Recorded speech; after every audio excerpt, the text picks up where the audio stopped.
ECHO, échange collaboratif sur les habitudes de vie.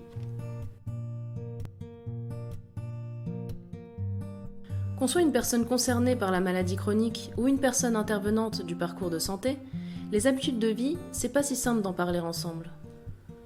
Des fois, on est en décalage. Ça peut être le bon moment d'en parler pour l'un, mais pas pour l'autre.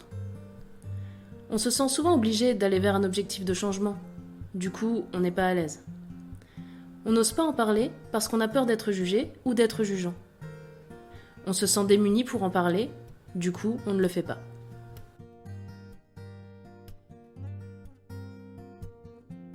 Le support ECHO permet d'échanger ici et ensemble autour des habitudes de vie entre personnes concernées par la maladie chronique et intervenants ou intervenantes du parcours de santé.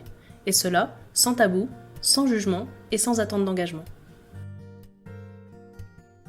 Que je sois une personne concernée ou une personne intervenante, je peux me saisir du support ECHO pour ouvrir le dialogue sur les habitudes de vie.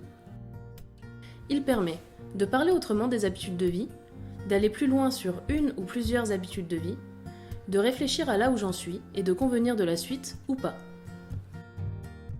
Pour parler autrement des habitudes de vie, je peux utiliser ces outils.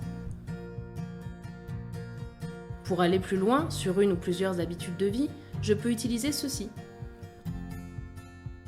Pour réfléchir à là où j'en suis et convenir de la suite ou pas, je peux utiliser cela.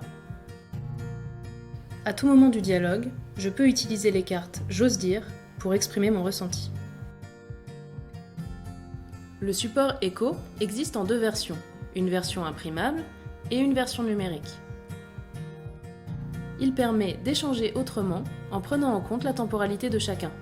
Vous choisissez les outils dont vous avez besoin, vous êtes libre de les utiliser comme vous le souhaitez, vous pouvez les utiliser dans l'ordre que vous voulez, vous pouvez exprimer votre ressenti à tout moment.